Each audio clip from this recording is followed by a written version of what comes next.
Mari saudara kita satu di dalam doa. Tuhan, kami bersyukur untuk kasih setia-Mu. Jikalau pada kesempatan malam hari ini kami saudara bersaudara Engkau persatukan sekaligus persekutukan di tempat ini, sebentar kami akan bersama-sama mendengarkan sabda-Mu. Biarlah Roh Kudus Tuhan mengiringi kami, Roh Kudus Tuhan menaungi kami, sehingga kami dimampukan untuk mengerti sekaligus dimampukan juga untuk melakukan firman-Mu di dalam kehidupan kami setiap hari.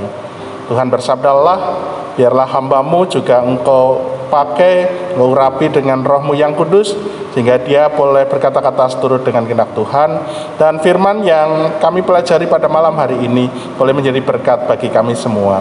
Tuhan, bersabdalah, kami sudah siap untuk mendengarkannya. Di dalam Kristus kami berdoa. Amin. Kita akan membuka Alkitab kita dari Ibrani 10, ayatnya yang ke-19 sampai 25. Ibrani 10 ayat 19 sampai 25. Jadi saudara-saudara, oleh darah Yesus kita sekarang penuh keberanian dapat masuk ke dalam tempat kudus, karena Ia telah membuka jalan yang baru dan yang hidup bagi kita melalui tabir, yaitu dirinya sendiri. Dan kita mempunyai seorang imam besar sebagai kepala rumah Allah. Karena itu, marilah kita menghadap Allah dengan hati yang tulus ikhlas dan keyakinan iman yang teguh. Oleh karena hati kita telah dibersihkan dari hati nurani yang jahat, dan tubuh kita telah dibasuh dengan air yang murni. Marilah kita teguh berpegang pada pengakuan tentang pengharapan kita, sebab Ia yang menjanjikannya setia. Dan marilah kita saling memperhatikan, supaya kita saling mendorong di dalam kasih dan dalam pekerjaan baik. Janganlah kita menjauhkan diri dari pertemuan-pertemuan ibadah kita seperti dibiasakan oleh beberapa orang, tetapi marilah kita saling menasehati dan semakin giat melakukannya menjelang hari Tuhan yang mendekat. Sampai di sini pembacaan firman Tuhan. Yang berbahagia adalah kita semua yang memelihara firman Allah. Haleluya. Saudara yang terkasih, tema perenungan kita pada malam hari ini adalah tanggung jawab hidup beriman. Saudara, berbicara tentang tanggung jawab, apa sih sebenarnya yang dimaksud dengan tanggung jawab? Ya, secara umum, tanggung jawab adalah kesadaran manusia akan tingkah laku atau perbuatan, baik yang disengaja maupun yang tidak disengaja. Tanggung jawab juga berarti berbuat sebagai perwujudan kesadaran akan adanya kewajiban. Adapun definisi tanggung jawab secara harafiah dapat diartikan sebagai keadaan wajib menanggung segala sesuatunya yang jika terjadi apa-apa boleh dituntut, boleh diwelehke, boleh dipersalahkan, boleh diperkarakan. Jadi kewajiban ya yang harus dilakukan ya, yang ketika kita tidak melakukannya boleh diwelehke. Lah, deneng orang lakoke. Boleh dituntut. Loh, kowe wong Kristen kok kudune ngene. Jadi itu yang disebut dengan tanggung jawab. Jadi tanggung jawab adalah sebuah perbuatan yang dilakukan oleh setiap individu yang berdasarkan atas kewajiban maupun panggilan hati seseorang, yaitu sikap yang menunjukkan bahwa seseorang tersebut memiliki sifat kepedulian dan juga kejujuran yang sangat tinggi. Nah, oleh sebab itulah seorang yang bertanggung jawab pasti dia akan mendapatkan kepercayaan dari siapapun. Saudara bisa lihat ya di pemerintahan-pemerintahan, di kantor-kantor, di instansi-instansi, bahkan di perusahaan-perusahaan, seorang yang bertanggung jawab pasti dia akan mendapatkan kepercayaan dari atasannya. Maka sekarang saudara, jika kita sudah tahu tentang makna dari tanggung jawab, kira-kira sebagai orang-orang beriman, apa tanggung jawab kita? Bukankah sebagai orang-orang beriman yang sudah diselamatkan oleh Tuhan Yesus, mestinya kita dapat menjalani kehidupan ini dengan sebebas-bebasnya tanpa harus memikul sebuah tanggung jawab, ya kan?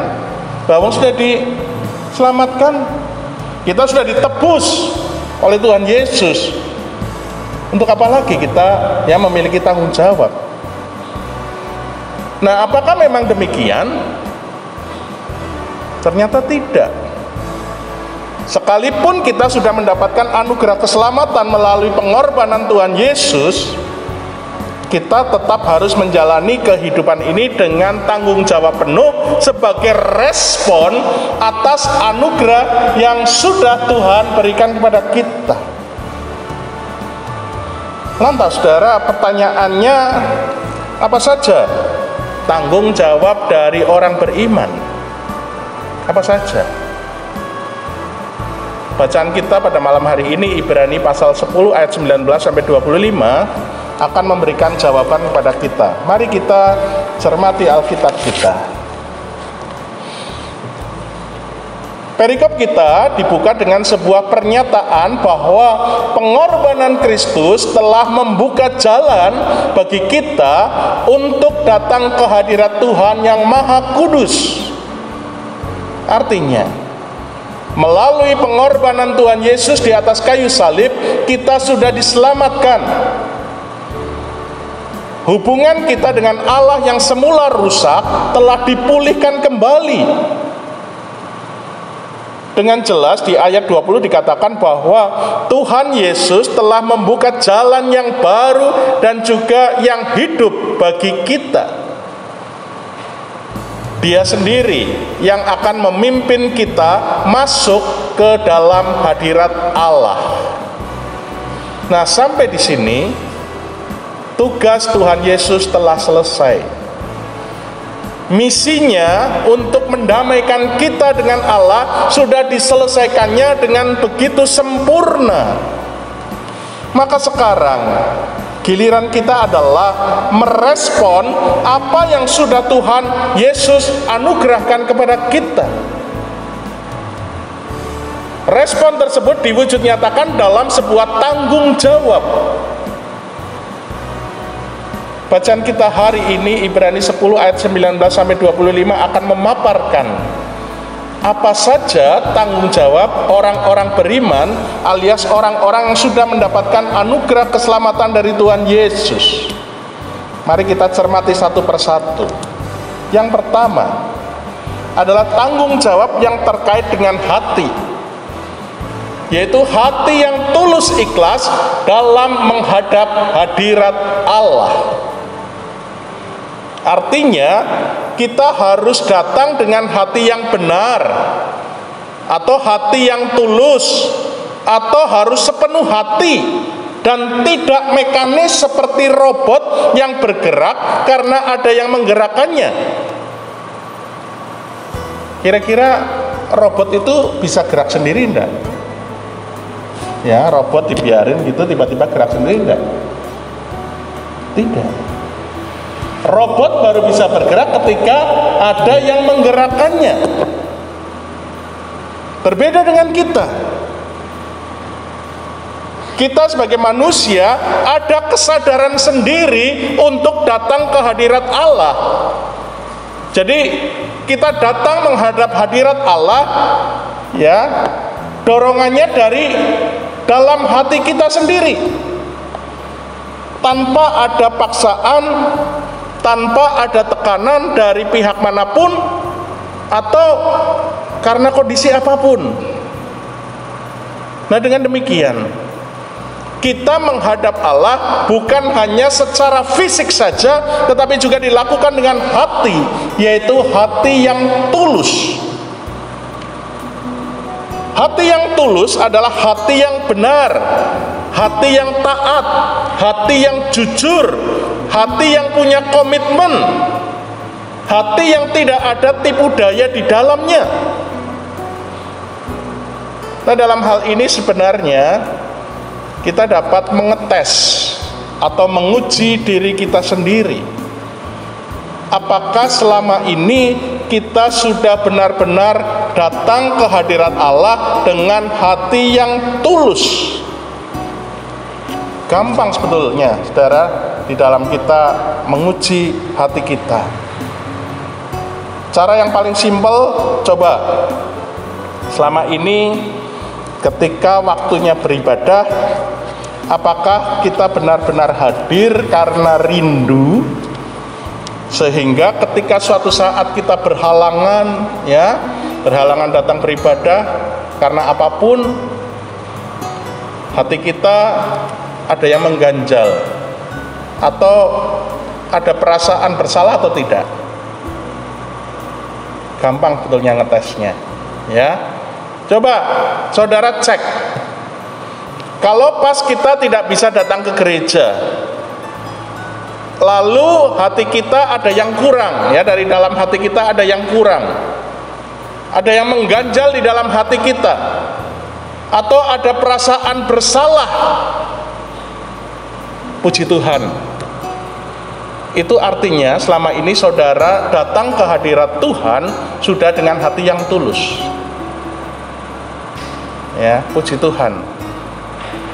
Tidak masalah ketika saudara, aduh kok ada yang ganjel, bagus malah.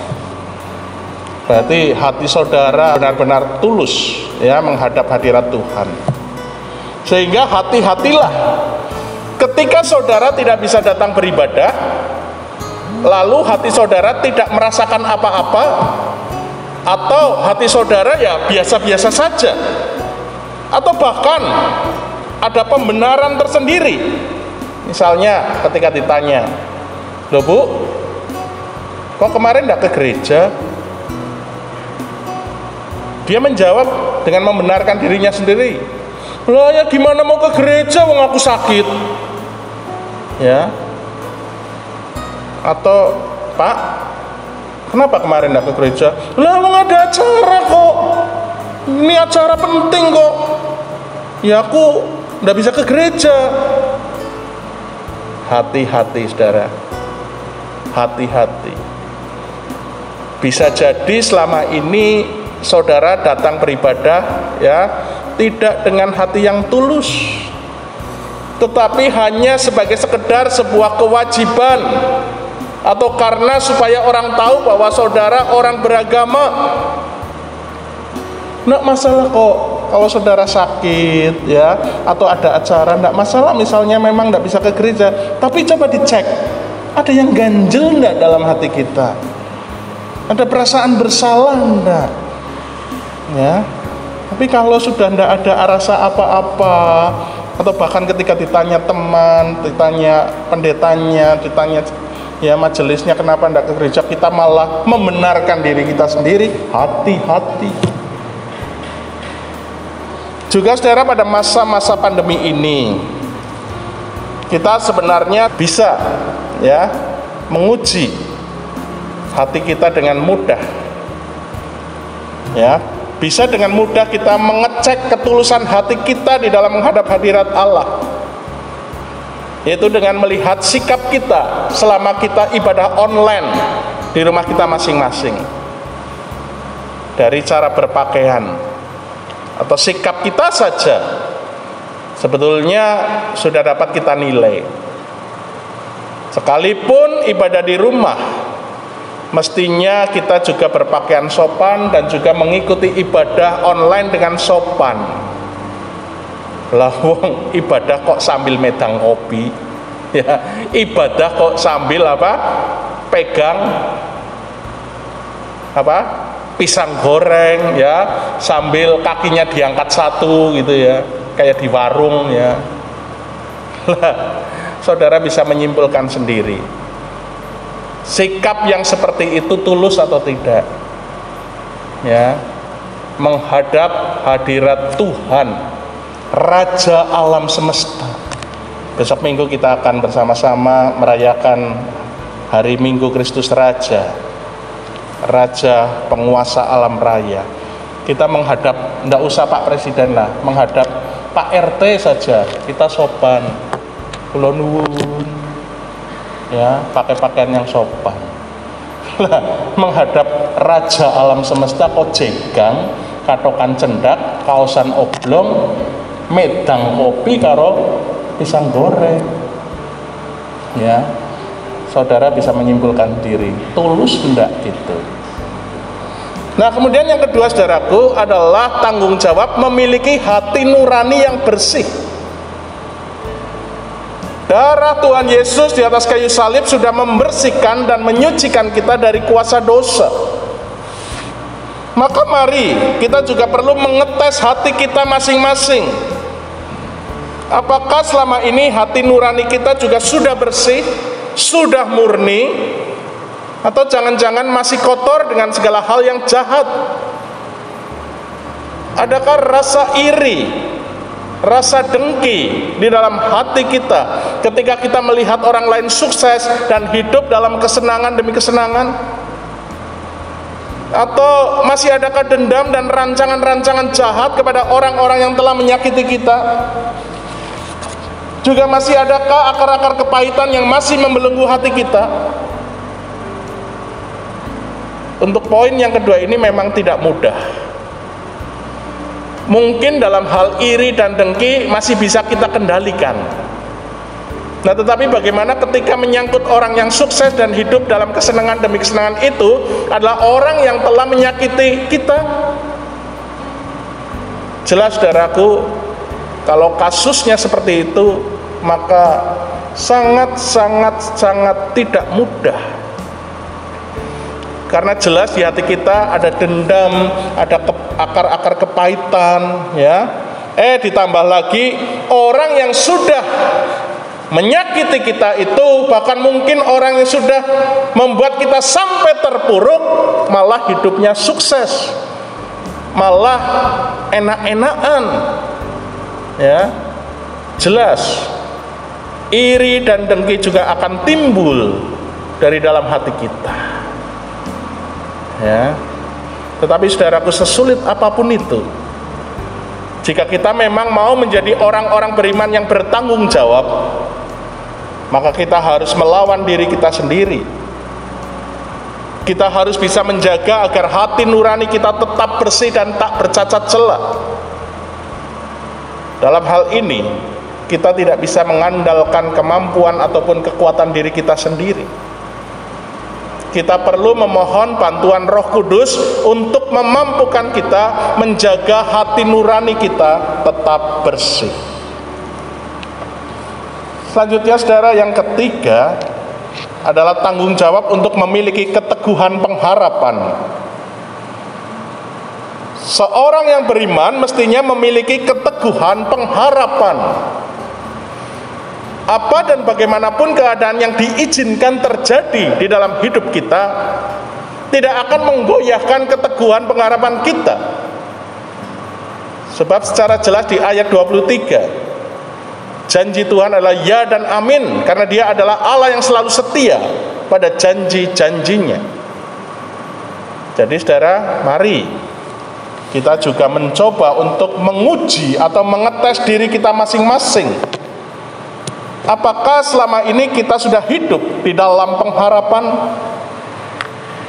Apalagi di masa-masa pandemi yang penuh dengan kesusahan ini, akan semakin memudahkan kita untuk mengujinya atau mengetesnya. Ya, saat ini kita semua mengalami masa-masa susah. Semua lini kehidupan dibatasi. Cari kerja susah.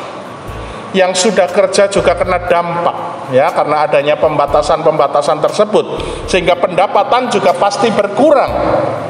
Yang usaha juga banyak yang lesu, banyak yang sepi. Belum lagi harga-harga kebutuhan hidup dari hari ke hari semakin meroket. Saat ini yang lagi luar biasa mahalnya apa? Minyak goreng. Ya, bahkan minyak goreng literan saat ini harganya sudah melebihi minyak goreng kemasan. Belum lagi harga telur, ya, sudah mencapai 24.000, padahal semula paling mahal hanya 18.000. Dan tentu masih banyak lagi barang-barang kebutuhan hidup kita yang harganya semakin mahal. Nah, saudara, dengan kenyataan yang seperti itu, banyak orang yang kemudian menjadi tumbang, menyerah kepada keadaan karena mereka sudah kehilangan pengharapan. Maka sekarang mari kita menguji diri kita masing-masing. Bagaimana dengan kita? Apakah kita juga sama dengan mereka, tumbang, menyerah, dan kehilangan pengharapan? Mari saudara, kembali kita ingat akan tanggung jawab kita sebagai orang-orang beriman, bahwa apa dan bagaimanapun keadaan yang saat ini kita hadapi, yang diizinkan oleh Tuhan terjadi, kita harus tetap berpegang teguh pada pengharapan. Itu semua tujuannya adalah supaya kita pun dapat memberikan pengharapan kepada sesama kita, terutama sesama kita yang saat ini sedang dalam keadaan terpuruk. Lah, bagaimana kita dapat meneguhkan mereka, ya? Bagaimana kita akan memberikan kekuatan bagi mereka ketika diri kita sendiri tidak memiliki pengharapan? Bagaimana mungkin kita dapat memberikan semangat kepada orang-orang yang saat ini sedang loyo, sedang lesu, ya, sedang putus asa, ketika diri kita sendiri juga ngelokro? Dan selanjutnya, saudaraku, yang keempat adalah tanggung jawab untuk saling memperhatikan dan saling mengasihi, serta saling berbuat baik antara satu dengan yang lain. Kita diciptakan tidak sendiri, tetapi diciptakan bersama-sama dengan yang lain, karena kita tidak bisa hidup sendiri. Ya, mungkin ada di antara kita yang menyatakan bahwa aku bisa kok hidup sendiri, wong selama ini aku juga apa-apa sendiri, tanpa bantuan orang lain. Sesusah-susahnya aku bisa sendiri kok, bisa ngatasi sendiri. Benar, saudara? Ya, mungkin dalam jangka waktu yang pendek, ya, atau jangka waktu yang sementara, kita bisa hidup sendiri. Tetapi bukankah kita tidak hidup untuk jangka waktu yang pendek, tetapi sebaliknya, kita hidup dalam jangka waktu yang panjang? Jelas, saudaraku, untuk jangka waktu yang panjang atau lama, tentunya akan sulit jika kita hanya sendirian. Dan Tuhan pun tidak pernah menciptakan manusia sebagai makhluk-makhluk individualis. Tuhan menciptakan manusia sebagai makhluk sosial yang harus saling terhubung dan terintegrasi. Tujuannya adalah supaya dapat terus berjalan ke arah yang lebih baik. Dalam Kejadian 2 ayat 18, Tuhan bahkan menyatakan bahwa tidak baik apabila manusia sendiri. Itu artinya manusia memang diciptakan sebagai makhluk sosial yang saling terkait dengan sesamanya.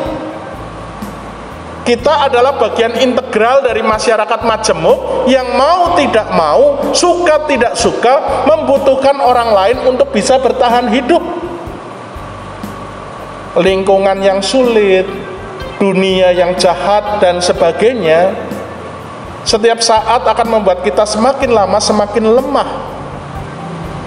Nah, saudara, di saat-saat seperti itulah kita butuh teman-teman yang sanggup menguatkan, yang juga sanggup mengingatkan dan menolong. Maka selanjutnya, saudara, mari kita perhatikan kata saling memperhatikan. Kalau saudara membaca saling memperhatikan ini dalam bahasa aslinya, bahasa Yunani, ditulis dengan kata nomen. Jadi saling memperhatikan itu, ya, bahasa Yunaninya kata nomen, yang artinya saling memperhatikan yang berkesinambungan.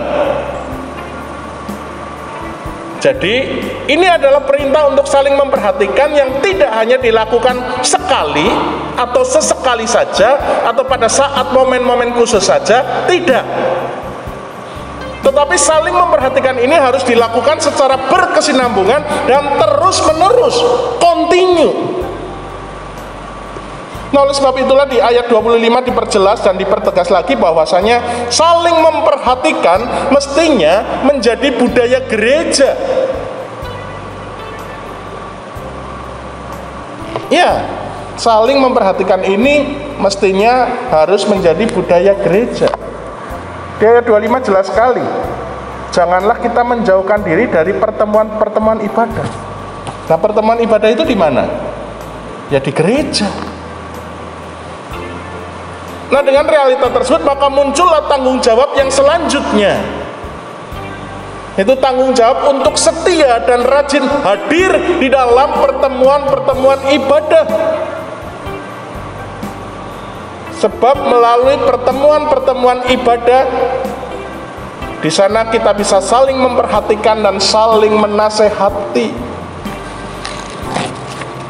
Kelekatan persekutuan sesama anak Tuhan diisi dan dicirikan dengan saling memperhatikan.